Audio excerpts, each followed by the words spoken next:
ஓம் சாந்தி, ஓம் சாந்தி, ஓம் சாந்தி. நாம் தொடர்ச்சியாக வாக்கிய விதாதாவிலிருந்து ஒவ்வொரு நாளும் சரி ஆதி ரத்தினங்கள் சொன்ன பிரம்மா பாபாவுடன், சிவ பாபாவுடன், மம்மாவுடன் ஏற்பட்ட அனுபவத்தினை இந்த பாக்கிய விதாதா மூலமாக நாம் ஒவ்வொரு நாளும் பார்த்து கொண்டு வருகின்றோம். அந்த வகையில இன்றைக்கு நாம் பார்க்கக்கூடிய யக்ஞத்தினுடைய இந்த பிரஜாபிதா பிரம்மகுமாரிகளுடைய ஈஸ்வரிய விஸ்வவித்யாலயத்தில் யக்ய பாதுகாவலராக இருந்த மூத்த ராஜயோகி பிரம்மகுமார் விஸ்வரத்தன் பாய் அவர்கள். பிரம்மா பாபாவுக்கு அடுத்ததாக அவரு யக்கியத்துல வெளியங்க போயிருந்தாலும் சரி, அடுத்தபடியாக இருக்கக்கூடியவர் யார் என்றால் விஸ்வரத்தன் பாய் தான். விஸ்வரத்தன் பாய்ஜி அந்த நம்ம 7 நாள் பாடங்களில கல்ப விருட்ச மரத்தை பாபா இவருக்கு தான் ஒரு ப்ராஜெக்ட கொடுத்தார்.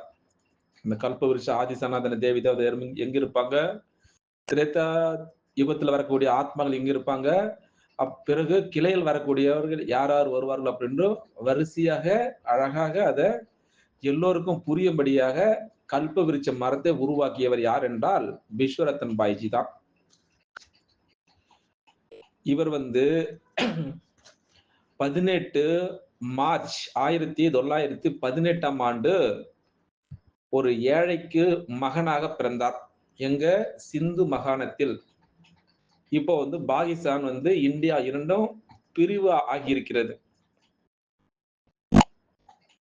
அதனால அப்ப எப்போ பாகிஸ்தான் இந்தியா பிரிவினை ஆனதோ பிறகு மவுண்ட் அபு பாண்டவான்ல அற்புதமாக இவர் சேவை செய்திருக்கின்றார். இவர் 26 பிப்ரவரி 2007 தன்னுடைய சூலமான ஆடையை விடுத்து பாபாவுடைய மடியை அடைந்தார். இவரை சொல்லிக்கொண்டே போகலாம். ஒரு தனிப்பட்ட ஒரு அனுபவசாலி யார் என்றால் தாதா விஸ்வரத்தன் பாய்ஜி. இவருடைய புத்தகம் இருக்கிறது. இப்போ நம்ம கிட்டத்தட்ட ஒரு 10 நிமிஷம் 15 நிமிஷம் இவரை பற்றி சொல்லலாம். இவர் எப்படி வாழ்ந்தார் இந்த சங்கமுகத்துல. இந்த பாக்கிய விதாதா முடியக்கூடிய தருவாயில விஸ்வரத்தன் பாய்ஜி முழுமையாக அவருடைய ஆட்டோபயோகிராபி, அவருடைய முழுமையான வரலாறு பற்றி ஆங்கிலத்திலிருந்து தமிழாக்கம் செய்யலாம். அதனால விஸ்வரத்தன் பாய்ஜியை பற்றி நம்ம முழுமையாக தெரிந்து கொள்ளலாம். ஒவ்வொரு பிராமண குழந்தைகளும் தெரிந்து கொள்ள வேண்டிய ஒரு முக்கியமான ஒரு விஷயம் அப்படின்ட்டு இந்த பாக்கிய விதாத மூலமாக நாம் அற்புதமாக புரிந்து கொள்ளலாம். தாதா விஸ்வரத்தன்ஜியினுடைய உத்வேகம் எப்படி தெரியுமா இருக்கு இந்த சங்கமுகத்துல. அதாவது ஒவ்வொரு பிராமணருடைய சிறப்பு கடமை எது தெரியுமா? ஞானத்தினுடைய மாஸ்டர் ஞான சூரியனாக மாறி என்ன செய்யணும்? அனைத்து சக்தியினுடைய அந்த கதிர்களையும் சரி உலகம் முழுவதும் பிரகாசிக்கக்கூடிய அந்த நிலையை உருவாக்குவதுதான் ஒவ்வொரு பிராமணனுடைய கடமை அப்படின்று இவர் மூலம் புரிந்து கொள்ளலாம். அதனால இந்த சங்கமுகத்தில் இருக்கக்கூடிய ஒவ்வொருவரும் சரி இந்த உலகத்தை மாற்றும் ஒருவராக மாற வேண்டும். அதனால அனைத்து சக்தியினுடைய அந்த அதிர்வலைகளும் சரி, ஒவ்வொரு நாளும் சரி, அமிர்த வேலையும் சரி, இரவு முழுவதும் சரி, இந்த உலகம் முழுவதும் பிரகாசிக்க வேண்டும். அதுபோல தாதா விஸ்வரத்தன் தாதாஜியினுடைய உத்வேகம் இருக்கும். அதனால என்ன செய்யணும்? சூரியன் எப்படி தன்னுடைய கதிர்களால் உலகம் முழுவதும் ஒளிர செய்கிறது, அதுபோல இந்த சங்கமுகத்தில் நாம் அந்த ஞானத்தினுடைய மாஸ்டர் ஞான சூரியனாக மாறி அனைத்து சக்திகளுடைய அந்த அதிர்வலைகளை உலகம் முழுவதும் பரப்ப வேண்டும். அப்பொழுதுதான் சரி அனைத்து ஆத்மாக்களும் உங்கள் சக்தி வாய்ந்த அந்த அதிர்வலைகளை அந்த அவர்கள் பெற்றே விடுவார்கள். அது மட்டுமா, பாருங்கள், தீபாவளிக்கு அந்த தீபமாலை கொண்டாடப்படுவது யாருடைய நினைவு சின்னம்? சங்கமகத்தினுடைய பிராமண குழந்தைகளுடைய அனைவருடைய அழியாத அந்த விளக்குகளுடைய ஒரு நினைவு சின்னம் அப்படின்னு அழகா இவர் மூலம் புரிந்து கொள்ளலாம். பாருங்கள், இப்பொழுது கூட அந்த உலகத்தில் உள்ள மக்கள் எப்படி செய்கின்றார்கள்? யாருடைய ஜெப மாலைய அந்த மணிகளை சுழற்றிக் கொண்டிருக்கின்றார்கள்? இத ஞாபகம் வைத்துக் கொள்ளுங்கள். அதனால்தான் நீங்கள் என்ன செய்து கொண்டிருக்கின்றீர்கள்? இருளை அகற்றி ஞானத்தை கொண்டு வந்தவர்களாக மாற்றியதால் தான் அந்த தீபமாலை உருவாக்கப்படுகிறது. அதனால் தான் பாபா சதா காலம் எரியக்கூடிய அந்த விளக்குகளாக அனுபவிக்க வேண்டும் மற்றவர்களுக்கு. அதனால எத்தனை புயல்கள் வந்தாலும் சரி, நீங்கள் எப்பொழுதும் சதா சுடர் விடியக்கூடிய எரிய விளக்கு கூட அதுபோல அந்த நித்திய ஒளியின் முன்பாக எப்பொழுதும் மினுமினுக்காத எரிய விளக்கை போல இருக்க வேண்டும். சதா காலம் விட்டு விட்டு எரியக்கூடாது. சதா காலம் தீபமாலை எரிந்து கொண்டிருக்க வேண்டும் பாபாவுடைய நினைவில. அதனால உலகம் அத்தகைய விளக்குகளுக்கு இன்றாலும் சரி பக்தியில தலை வணங்குகின்றது. அது மட்டுமா, தந்தை கூட எப்பொழுதும் அத்தகைய எரியக்கூடிய அந்த தீப விளக்குடன் இருக்கின்றார். அதனால பாபா தொடர்ந்து பிரகாசிக்கக்கூடிய ஒளியாக இருப்பது போல பரந்தாமத்தில் எப்படி இருக்கின்றார்? சதா காலம் அவர் எரிந்து கொண்டே இருக்கின்றார். அதுபோல பிராமண குழந்தைகள் நித்தியமான அந்த அழியாத ஒளியாக இருப்பது போல குழந்தைகளாகிய நீங்கள் எப்பொழுதும் சரி இந்த உலகத்தில் இருந்த அனைத்து இருளையும் அகற்றி உலகிற்கு சேவை செய்யக்கூடிய அந்த அழியாத விளக்குகளாக இருக்க வேண்டும் அப்படின்று தாதா விஸ்வரத்தன் தாதாஜியினுடைய உத்வேகம் இப்படி இருக்கும். அதனால இந்த சங்கமகத்தில் இருக்கக்கூடிய பிராமண குழந்தைகள் விஸ்வரத்தன் தாதாவை போல அவருடைய எல்லையற்ற அந்த தூய்மையுடன் அவர் எங்கு சென்றாலும் நிறைய மகிழ்ச்சி கொடுத்து ஒரு தெய்வீகமாக மாற வேண்டும். தாதா ரத்தன் அஜி அவர்கள் எப்பொழுதுமே சரி ஒரு அக்யூரேட்டா அந்த நிலையில் இருந்தார். அவர் ஒருபொழுதும் சரி யாரிடம் சரி தேவையில்லாமல் பேசி நடமாடுவதே கிடையாது. அதே போல மற்றவர்களை யோகிகளாக்க அவர் துணையாக இருப்பார். அவர் பாபாவிடமிருந்து கற்றுக்கொண்ட அந்த முயற்சியை அவர் மேற்கொண்டார். அதைத்தான் வரக்கூடிய பிராமண குழந்தைகளும் சரி நாம் அதை பின்பற்ற வேண்டும். அதனால சொல்லிக்கொண்டே போகலாம். தாதா விஸ்வரத்தன்ஜி அவர்கள் இந்த சங்கமகத்துல மரியாதைக்குரிய ஒரு ஆன்மீக நபராகவும் சரி, இந்த பிரம்மகுமாரிகளுடைய அமைப்பினுடைய ஆரம்பகால ஒரு உறுப்பினராக இருந்து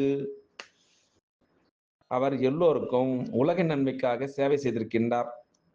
உண்மையில இவரோட லௌகிக பெயர் வாரியல் அவர் பெயர். ஆனா பாபா வைத்த பெயர் தாதா விஸ்வரத்தன் அவர்கள் அப்படின்று. ஒரு வைர ரத்தினம் சரி இவர் பேர். ஆதிரத்தினம் சொல்லலாம். அதனால்தான் இவர் இளம் வயதிலே சரி பாகிஸ்தான் இருக்கக்கூடிய அந்த சமயத்துல ஓம் மண்டையில் அப்ப அந்த காலத்துல இருந்தது. ஆனா இப்பொழுது என்ன ஆகிவிட்டது? பிரஜாபிதா பிரம்மகுமாரிகள் ஈஸ்வரிய விஸ்வவித்யாலயத்தினுடைய அந்த நிறுவனத்தில் இவர் சேர்ந்தார். இவருடைய அர்ப்பணிப்பு எப்படி என்றால் இவர் யக்னத்தினுடைய ரட்சகரா இருந்திருக்கின்றார், பாதுகாவலரா இருக்கின்றார். அது மட்டுமா சுறுசுறுப்பான அழகான கர்மயோகியா இருந்து அந்த சுத்தத்தை விரும்பக்கூடியவராக இவர் இந்த சங்கமகத்தில் எல்லா ஆத்மாக்களும் புகழ்பெற்றவராய் இருக்கின்றார். அதனால்தான் இவருடைய அர்ப்பணிப்பு நீண்டகால உழைப்பு செய்திருக்கின்றார். இவருடைய குணங்கள் எப்படி இருக்கும் அப்படின்றால் ஒரு பன்முகத்தன்மை கொண்ட ஆளுமை நிறைந்தவராக இருந்து நிற்கின்றார். இவர் யோக யுக்தமாக இருந்து அந்த உத்வேகத்தினுடைய ஆதாரமாக இன்றாலும் சரி எல்லோரும் பின்பற்றி கொண்டிருக்கின்றார்கள். அதனால்தான் அவருடைய அர்ப்பணிப்பு, அவருடைய தியாகம், அவருடைய சிக்கனம், அதாவது தபஸ்யா, அவருடைய தன்னலமற்ற சேவைக்காக 26 பிப்ரவரி 2007ஆம் ஆண்டு தன்னுடைய நினைவு தினமாக கொண்டாடப்படுகிறது. சொல்லிக்கொண்டே போகலாம். தாதா விஸ்வரத்தன் அவரை பற்றி ஒரு அழகான தாதி ஜானகி அவர்கள் அற்புதமாக ஞான செலவில் இருக்கும் பொழுது அவரை பற்றி அழகாக சொல்லியிருக்கின்றார். அவரை பற்றி நாம் இன்றைக்கு பாக்கிய விதாதா மூலமாக பார்க்கலாம். உண்மையிலே தாதா விஸ்வரத்தன் அவர்கள் ஒரு தனிப்பட்ட மாற்றத்தை கொண்டு வர ஒரு தூய புத்தியுடையவராக இருந்திருக்கின்றார். அதே போல நம்முடைய புத்தியை தூய்மையாகவும் நம்முடைய புத்தியை உயர்ந்ததாகவும் மாற்ற என்ன செய்கின்றார் சிவபாபா? பிரம்மா பாபாவுடைய அந்த கருவி மூலமாக அனைத்தையும் முழுமையான ஞானத்தை விளக்கினார். முதல் இடைக்கடை ஞானத்தை. பிரம்மா பாபாவுடைய அந்த அடிச்சுவடுகள் நம்முடைய அடிச்சுவடுகளை வைப்பதன் மூலமாக நாங்கள் எல்லோரும் புரிந்து கொண்டோம். Follow father. அதனால பிரம்மா பாபாவுடன் நாங்கள் அவருடன் நடக்கும் பொழுது எங்களுக்கும் நிறைய சக்தி கிடைத்தது. அவர் எனக்கு முன்னால் போ அப்படின்னு சொல்கின்றார். நான் உங்களுக்கு பின்னால் இருந்து உங்களை முன்னோக்கி நகர்த்துவேன் அப்படின்னு அடிக்கடி சாகார முரளிலும் சரி அவ்யக்த வாணிலும் சொல்லுவதுண்டு. அதனால இந்த சங்கமுகத்தில் இருக்கக்கூடிய பிராமண குழந்தைகள் தன்னுடைய தேகம், தன்னுடைய தேகத்தினுடைய பொருட்கள், வைபவம், தொடர்பு, கனெக்ஷன் இதன் மீது உங்களுக்கு ஏதேனும் பற்று இருந்தால் கண்டிப்பாக அந்த யோகத்தினுடைய நெருப்பு உருவாக தேவையான அன்பை அனுபவிக்க முடியாது. பாபாவுடைய தொடர்பே நாம் வைக்க முடியாது. அதனால எதிர்மறையான விஷயங்கள், அந்த பாவங்கள், அந்த தீமைகளை இந்த யோகத்தின் மூலமாக முழுமையாக எரிக்க ஒரு நெருப்பு தேவை. அதனால நாம 63 அந்த பிறவிகளுடைய பாவங்கள் நம்முடைய சம்ஸ்காரங்களில் முழுமையாக அமிழ்ந்திருக்கின்றது. ஆனால் இந்த சம்ஸ்காரங்கள் இருக்கக்கூடிய அந்த ஊடுருவி இருக்கக்கூடிய அந்த கர்மங்கள், பாவங்கள், வீணெண்ணங்கள் இந்த சங்கமுகத்துல 2 வழிகள் அது நிகழ்கிறது. ஒன்று தன்னுடைய கர்மத்தின் மூலமாக அது முடிக்கலாம். அதே போல அந்த உறவுகள் மூலமாக அந்த பாவங்கள், எதிர்மறையான எண்ணங்கள் வருகிறது.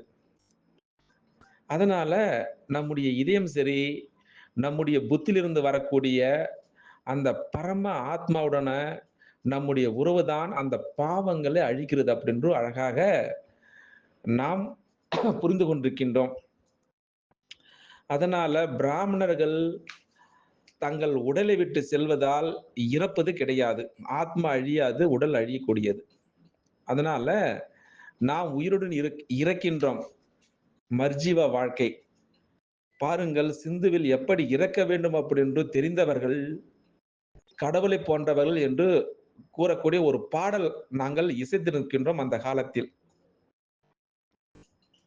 அதனால தன்னுடைய உடல், தன்னுடைய உடலுடைய உறவுகள், நமது வீடு நமக்கு சொந்தமானவை கிடையாது. அதனால்தான் பாபா நமக்கு புதிய வாழ்க்கை தந்து நம்மை என்ன செய்கின்றார்? அவருக்கு சொந்தமாக ஆக்குகின்றார். Equal to father. பாப் சமான் ஆக்குகின்றார். அதனால் ஒருவர் தங்கள் உடலை விட்டு வெளியேறி புதிய பிறவி எடுக்கும் பொழுது பின்னால் இருப்பவர்கள் என்ன செய்கின்றார்கள்? அழுகின்றார்கள். அந்த ஆத்மா அதன் அடுத்த பிறவியில் வரவேற்பவர்கள் என்ன செய்கின்றார்கள்? குழந்தை பிறக்கும் பொழுது மகிழ்ச்சியாக இருக்கிறார்கள். அப்போ அந்த சிறிய குழந்தைகள் முதல் 5 மாதங்களில் அழுகிறார்கள், சிரிக்கிறார்கள். ஏனென்றால் அவர்கள் தங்கள் முந்தைய பிறவினுடைய அந்த அம்சங்களை நினைவில் கொள்கிறார்கள். பிறகு அந்த குழந்தை காலப்போக்கில் பெற்றோருடைய அன்பின் மூலமாக அந்த குழந்தை பழைய பிறப்பை மறந்து விடுகிறது. அதனால் அவர்கள் ஒரு நொடியில் இறந்தால் அவர்கள் அடுத்த பிறவியில் எப்பொழுது சிரித்துக் கொண்டே இருப்பார்கள்.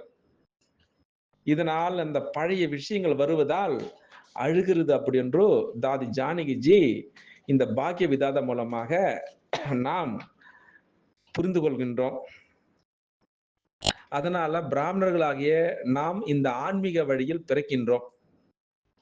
அதாவது முக வம்சாவளி வழியாக, பிரம்மா முக வம்சாவளியாக. இதனால நாம் எப்பொழுதும் புன்னகைக்கு சிரித்துக் கொண்டே இருக்க வேண்டும். நாம் சிரித்துக் கொண்டே இருந்தால் வரக்கூடிய அந்த சவால்கள், அந்த சிரமங்களுடைய தாக்கத்தை நாம் உணர மாட்டோம். நம்முடைய தாதா விஸ்வரத்தன் ஜி இப்படித்தான் இருந்தார். எப்படி இருந்தார்? கல்லூரியில மாணவராக இருந்த பொழுது இந்த யக்கியத்தில் அவர் முழுமையாக சரணடைந்தார். அவர் எப்பொழுதுமே சரி மற்றவருக்கு மகிழ்ச்சி கொடுப்பவர். அப்போ அங்க இருக்கக்கூடிய அனைத்து சகோதரிகளும் சரி, அந்த சமயத்துல பாகிஸ்தான் இருக்கும் பொழுது குஞ்சி பவனில் மம்மாவுடன் அவர் வசித்து வந்தார். யாரு? விஸ்வரத்தன் தாதா.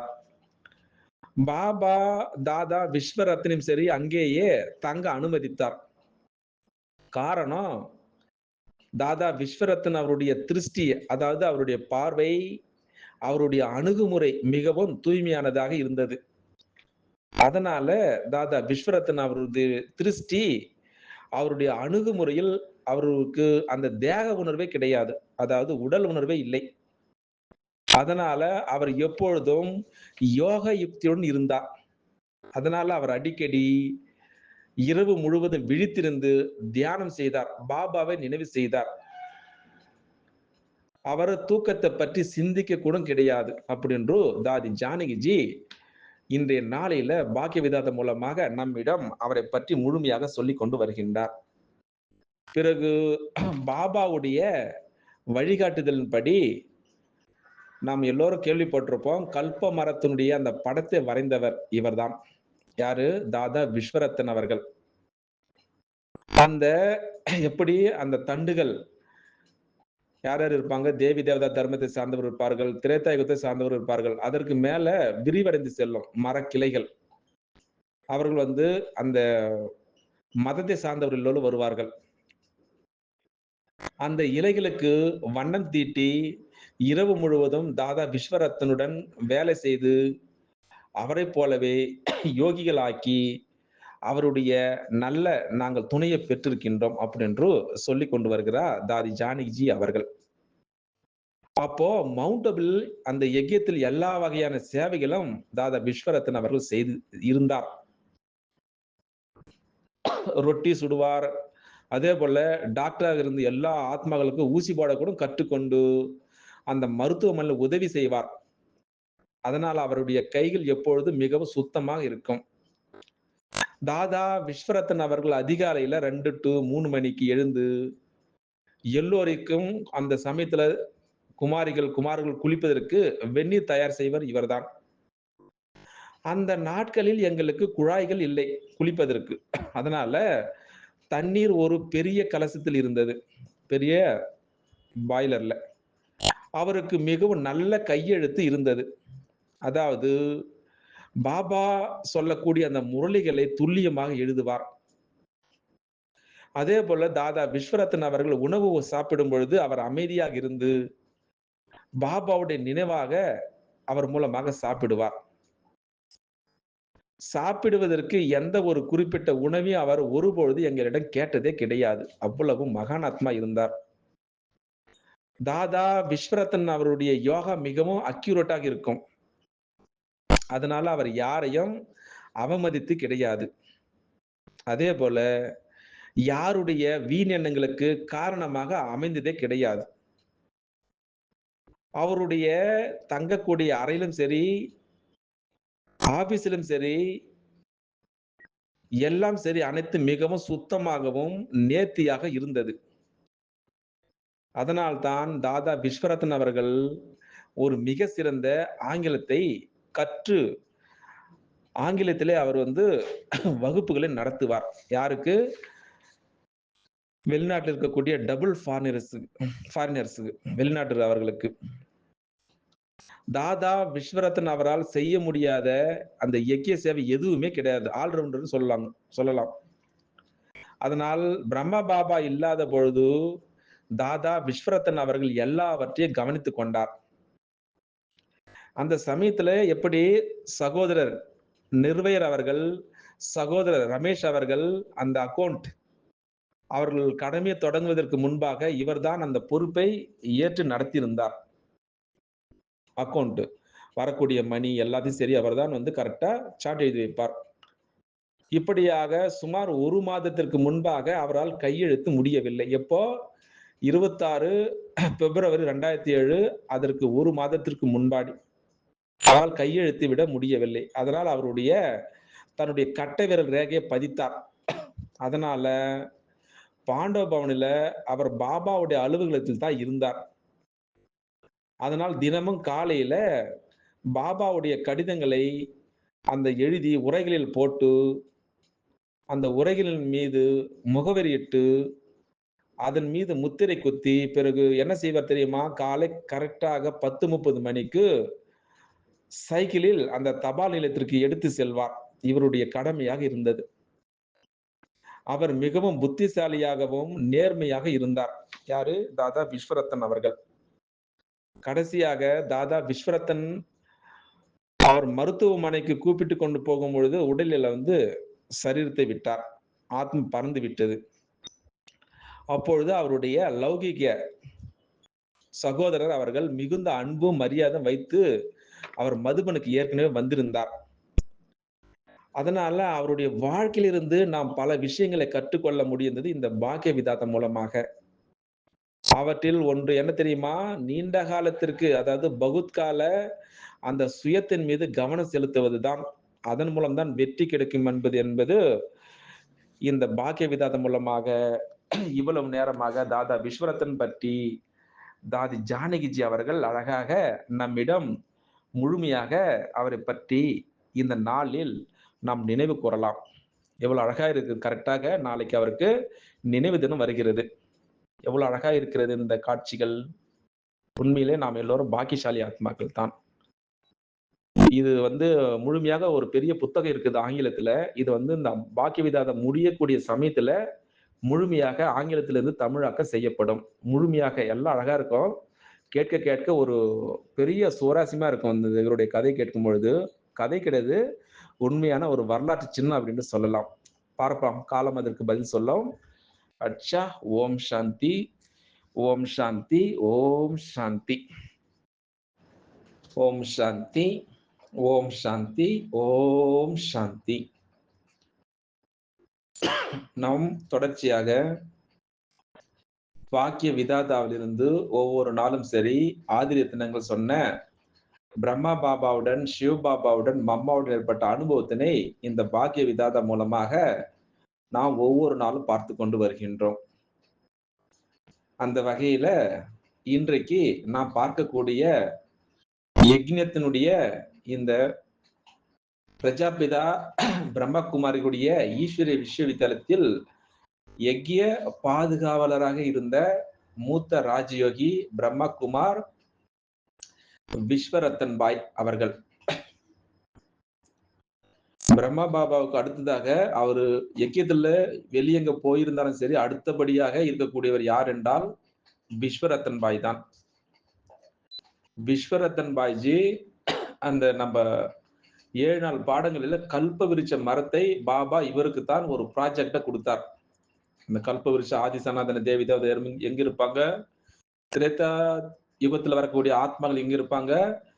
பிறகு கிளையில் வரக்கூடியவர்கள் யார் யார் வருவார்கள் அப்படின்னு வரிசையாக அழகாக அத எல்லோருக்கும் புரியும்படியாக கல்ப விருட்ச மரத்தை உருவாக்கியவர் யார் என்றால் விஸ்வரத்தன் பாய்ஜி தான். இவர் 18 மார்ச் 1918ஆம் ஆண்டு ஒரு ஏழைக்கு மகனாக பிறந்தார். எங்க? சிந்து மாகாணத்தில். இப்போ பாகிஸ்தான் இந்தியா இரண்டும் பிரிவு ஆகியிருக்கிறது. அதனால அப்ப எப்போ பாகிஸ்தான் இந்தியா பிரிவினை ஆனதோ பிறகு மவுண்ட் அபு பாண்டவான்ல அற்புதமாக இவர் சேவை செய்திருக்கின்றார். இவர் 26 பிப்ரவரி 2007 தன்னுடைய சூலமான ஆடையை விடுத்து பாபாவுடைய மடியை அடைந்தார். இவரை சொல்லிக்கொண்டே போகலாம். ஒரு தனிப்பட்ட ஒரு அனுபவசாலி யார் என்றால் தாதா விஸ்வரத்தன் பாய்ஜி. இவருடைய புத்தகம் இருக்கிறது. இப்போ நம்ம கிட்டத்தட்ட ஒரு 10 நிமிஷம் 15 நிமிஷம் இவரை பற்றி சொல்லலாம். இவர் எப்படி வாழ்ந்தார் இந்த சங்கமுகத்துல. இந்த பாக்கிய விதாதா முடியக்கூடிய தருவாயில விஸ்வரத்தன் பாய்ஜி முழுமையாக அவருடைய ஆட்டோபயோகிராபி, அவருடைய முழுமையான வரலாறு பற்றி ஆங்கிலத்திலிருந்து தமிழாக்கம் செய்யலாம். அதனால விஸ்வரத்தன் பாய்ஜியை பற்றி நம்ம முழுமையாக தெரிந்து கொள்ளலாம். ஒவ்வொரு பிராமண குழந்தைகளும் தெரிந்து கொள்ள வேண்டிய ஒரு முக்கியமான ஒரு விஷயம் அப்படின்ட்டு இந்த பாக்கிய விதாதம் மூலமாக நாம் அற்புதமாக புரிந்து கொள்ளலாம். தாதா விஸ்வரத்தன்ஜியினுடைய உத்வேகம் எப்படி தெரியுமா இருக்கு இந்த சங்கமுகத்துல? அதாவது ஒவ்வொரு பிராமணருடைய சிறப்பு கடமை எது தெரியுமா? ஞானத்தினுடைய மாஸ்டர் ஞான சூரியனாக மாறி என்ன செய்யணும்? அனைத்து சக்தியினுடைய அந்த கதிர்களையும் சரி உலகம் முழுவதும் பிரகாசிக்கக்கூடிய அந்த நிலையை உருவாக்குவதுதான் ஒவ்வொரு பிராமணனுடைய கடமை அப்படின்று இவர் மூலம் புரிந்து கொள்ளலாம். அதனால இந்த சங்கமுகத்தில் இருக்கக்கூடிய ஒவ்வொருவரும் சரி இந்த உலகத்தை மாற்றும் ஒருவராக மாற வேண்டும். அதனால அனைத்து சக்தியினுடைய அந்த அதிர்வலைகளும் சரி ஒவ்வொரு நாளும் சரி அமிர்த வேலையும் சரி இரவு முழுவதும் சரி இந்த உலகம் முழுவதும் பிரகாசிக்க வேண்டும். அதுபோல தாதா விஸ்வரத்தன் தாதாஜியினுடைய உத்வேகம் இருக்கும். அதனால என்ன செய்யணும்? சூரியன் எப்படி தன்னுடைய கதிர்களால் உலகம் முழுவதும் ஒளிர செய்கிறது, அதுபோல இந்த சங்கமுகத்தில் நாம் அந்த ஞானத்தினுடைய மாஸ்டர் ஞான சூரியனாக மாறி அனைத்து சக்திகளுடைய அந்த அதிர்வலைகளை உலகம் முழுவதும் பரப்ப வேண்டும்.